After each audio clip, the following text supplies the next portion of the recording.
Hello guys, welcome back again sa ating programang The Action Mano at sa ating YouTube channel. Mega love shoutout po sa lahat natin ng mga viewers Luzon, Visayas at Mindanao all over the world. Welcome back naman sa ating panibagong video, panibagong reaction mga ka-action, mga kakamping. Una sa lahat, pagpasensyahan nyo na po, medyo maingay po sa area mga ka-action. Ayan, sana maunawaan nyo po, no. Alam ko sanay naman po kayo sa maingay kong audio kasi nga maraming kapitbahay ho mga ka-action, mga kakamping. So ito po mga ka-action, no. Gusto ko lang po bigyan po ito ng reaction tungkol po ito sa isang vlogger na para bang kinukunik ito si Attorney Leni Robredo sa communist mga ka-action, mga kakamping. Yan pong nakikita nyo sa screen, siya po yung vlogger. Okay?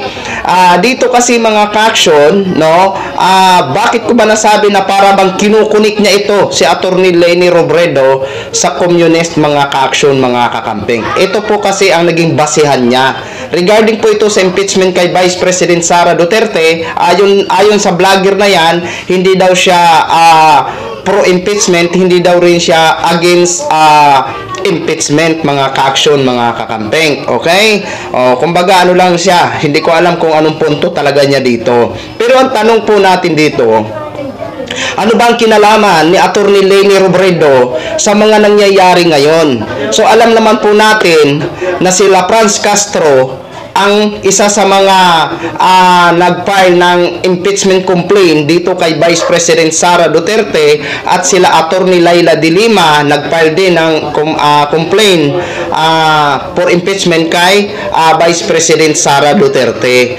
Ito kasi mga ka-action malinaw na malinaw po ito na kumbaga isa naman itong paninira dito kay Attorney Leni Robredo, na kung saan ito si Attorney Leni Robredo ay bumabango nga ang pangalan at maraming gusto na ito ang makakalaban ni Vice President sa darating na 2028 presidential elections. So ngayon pa lang gumagawa naman sila ng kabulastugan o paninira dito kay Attorney Leni Robredo, 'di ba?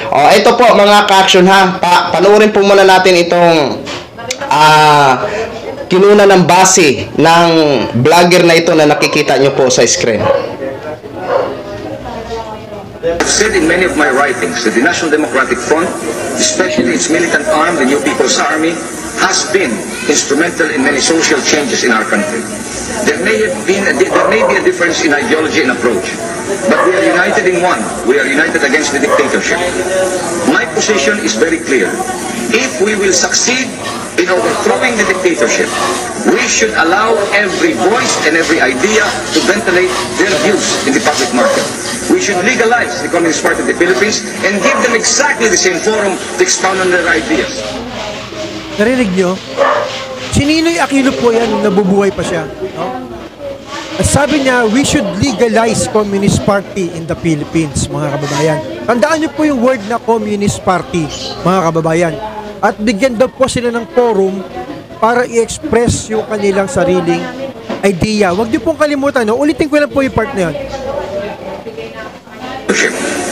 My position is very clear. If we will succeed in overthrowing the dictatorship, we should allow every voice and every idea to ventilate their views in the public market. We should legalize the Communist Party of the Philippines and give them exactly the same forum to expound on their ideas. The same forum. Tandaan niyo po yung word na yun. Communist, legalize the communist, and give them the exact same forum. At yun na nga po, pakinggan niyo po, ito pa isa. Ito pa, importante You know, Teddy, very sincerely I think the President should consider legalizing the Communist Party of the Philippines so that they will be above ground. Give them an opportunity to discuss this openly, provided they disavow their aim to overthrow the government by force and violence. That's the only situation where I will not agree with them. But provided they are willing to abide by the rules of our political ballgame, the President should allow them to come in this parliamentary form. We have the Communist Party in France, a Communist Party in Italy, a Communist Party even in Japan. Why should we not allow these people? Narinig niyo mga kababayan, talagang itong si Ninoy Aquino, ito po ay pro-communist. Tandaan niyo po yung word na yun communist. Talagang gustong-gusto niya magkaroon ng position ng communism sa gobyerno ng Pilipinas. Kaya po gusto niya mapatalsik noon yung tinatawag ng diktador, ang tawag niya diktador, si dating Pangulong Marcos, no? Kaya gusto niya kasi na magkaroon po ng posisyon ang komunista sa gobyerno ng Pilipinas, mga kababayan. At ang nangyari po yung nangyari po yan, yung EDSA Revolution na yan na pinangunahan po ni Juan Ponce Enrile. Yan po.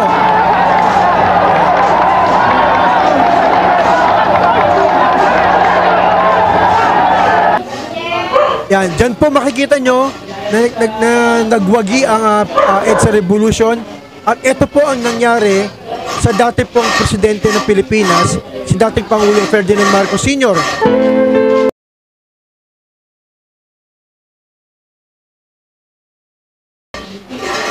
Napatalsik po siya, na-exile po siya, dinala po siya sa Hawaii nang walang kahit na ano. Pero hindi po yan ang ating topic, mga kababayan. Ang topic po natin, yung tungkol sa sinabi ni Ninoy Aquino na we should legalize Communist Party in the Philippines. Give them the exact same forum, no, para marinig yung kanilang mga boses, no. Talagang matindi ang paninindigan nitong si Ninoy Aquino. Sino ba si Ninoy Aquino, mga kababayan? Si Ninoy Aquino ay siya po ay dati pong Nationalista Party na pinalaunan yung Nationalista Party naging Liberal Party. Yung Liberal Party, yan po yung party na kinabibilangan ni Noynoy Aquino, yung anak niya. Pati na rin po nung kanyang asawa na si Corazon Aquino. Okay? Sila po yung mga Liberal Party, kung tawagin ng iba ay dilawan. Mga dilaw po yan. Sino pa po ba, no? Ang mga dilawan, makikita po natin mamaya. Pero bago yon, ito, tingnan nyo maigi ha, yung mga sumunod na pangyayari sa ating panahon. Ngayon po, yung pinag-uusapan ang impeachment. Tingnan nyo maigi nito ha. Nakikita nyo ba yung dalawang may arrow? Inilagyan natin ng arrow yung dalawa. Yan. Yan po si Raul Manuel at saka po si Franz Castro. No? Si Franz Castro po ang nagsulong na magkaroon po ng yung confidential fund na investigation para dito kay Sara Duterte. Mga kababayan, inuulit ko, wala po akong pakialam kay Sara Duterte. No? Hindi po natin pinag-uusapan dito si BBM o si Sara Duterte. Ang pinag-uusapan po natin dito, etong mga taong nasa likod ng impeachment. No? Pakinggan po natin ito, tingnan natin ito ha. Yung mga ibang nasa lamesa, mga ano rin po yan, mga leftist group doon yan. Hindi ko po kilala yung pangalan yan, pero yung dalawa po kilala ko. Dahil sila po, yung mga nagsulong po ng impeachment case, yan. Ito po. At ito pa po isang to, yan, si Laila de Lima. Hindi po siya nakapirma, pero siya po yung naghain nung impeachment case, nung 17 nag-file ng impeachment case. Siya po yung kasama nito, ito nakaputing yan, na naghain ng impeachment case. So sila po yung mga gustong-gustong ma-impeach itong si Sara Duterte. Uulitin ko po, hindi ko po pinagtatanggol si Sara Duterte. No? Kung talaga nagkasala siya, dapat mapanagutin. Pero ang pinag-uusapan natin dito, itong mga taong nasa likod po ng paghahain ng impeachment case laban kay Sara Duterte. Ayan. Yan, ito po si De Lima. Ulitin ko, yung unang video natin, pinakita natin si Ninoy Aquino. Isa pong Liberal Party. Kapartido po nitong sila Laila de Lima na mga dilawan, mga kababayan. No? Ito, tingnan nyo maigi ha. Complaint for impeachment ay pinirmahan ng 17 complainants. Ayan po. Si Laila de Lima po, yan po, siya po ay kapartido ng Liberal Party. Ang nakikita nyo po sa screen, si Noynoy Aquino, dating presidente. Yung tatay niya po, yun po si Ninoy Aquino, yun po ang merong gusto talaga, no, na maging komunistang bansa po tayo. No? Magkakapartido po sila, Liberal Party.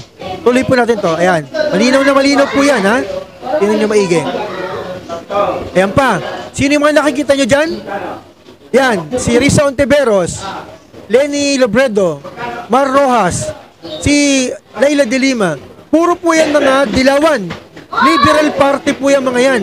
Kapartido po yan ni Ninoy Aquino na meron pong ideolohiya at pagnanasa na ang bansa natin ay magkaroon po ng puwang ang komunista. sa ating gobyerno. No? Tingnan nyo maigi yan, mga kababayan. Tandaan nyo yung mga mukha nila.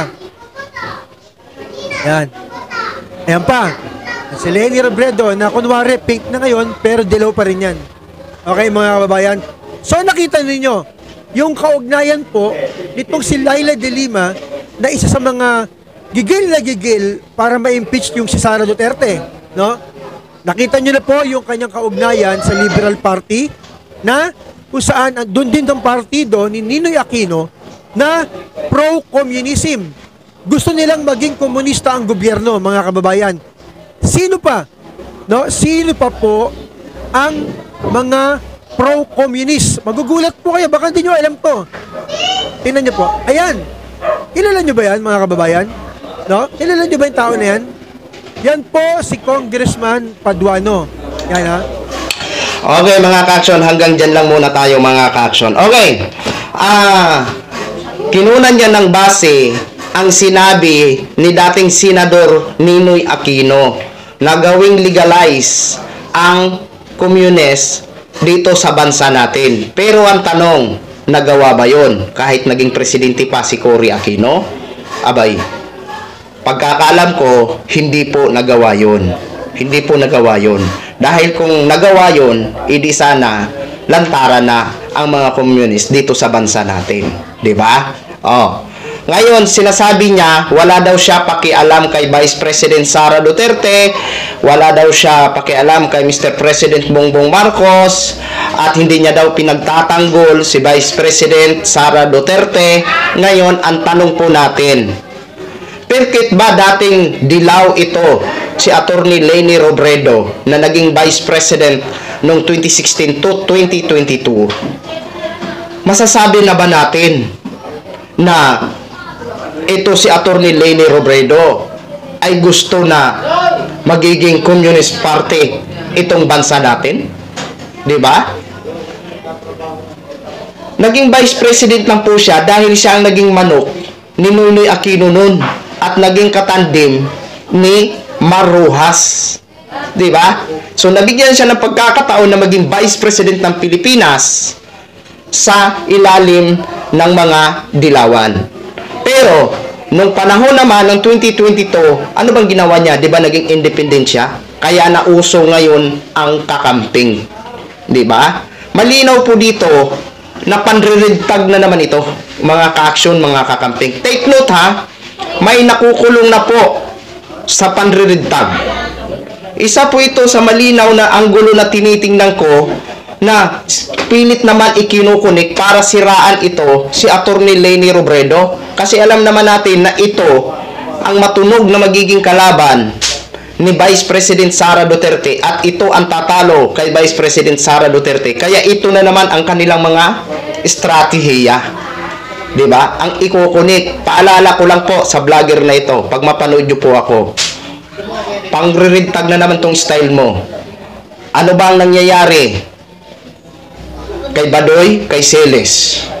Di ba ngayon, pinagbabayad sila dahil natalo sila sa isang kaso na panridtag nila sa isang journalist? Kaya sabi ko nga, hanggat hindi nyo po kayang patunayan, wag po kayo gumawa ng kwento. Dahil, nakakaano po yan, baka umiyak po kayo balang araw. Sa totoo lang, di ba? Wala kayong ano, alam nyo sa totoo lang, vlogger, kapwa man kita vlogger, alam niyo sa totoo lang, kung nanonood ka ng mga hearing na ginawa dyan sa good governance, may iintindihan mo sana kung bakit pwedeng ma-impeach ito si Vice President Sara Duterte. Diba? Kung wala kang pakialam kay Vice President Sara Duterte, bakit mo pinapakialaman ang buhay ni Attorney Leni Robredo at pinaparatangan na kumbaga parang kinukunik mo siya sa communist? Perkit ba naging liberal party po siya? Ganun na din ang pananaw mo. Patunayan nyo po muna bago po kayo magbintang.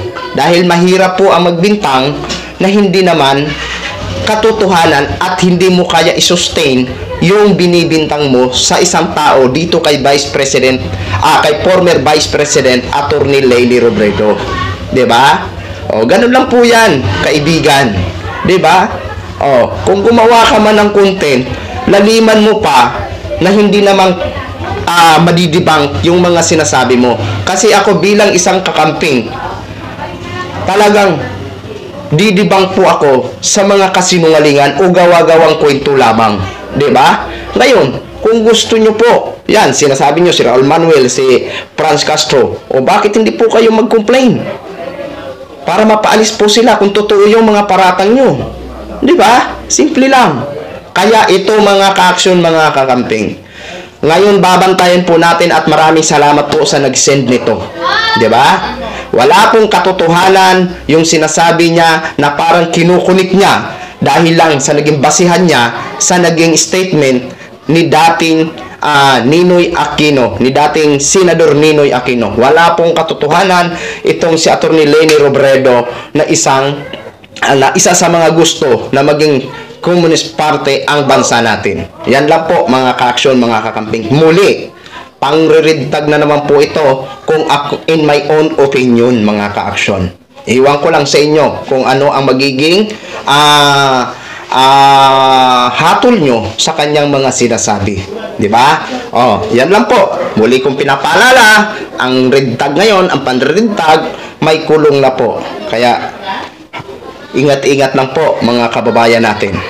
Okay? So yun lang po mga ka-action, mga kakamping knowing, share ko lang po sa inyo. Maraming salamat po sa ating mga viewers Luzon, Visayas at Mindanao all over the world. Ako po ang inyong lingkod, si The Action Man. Have a good day, everyone. Beautiful.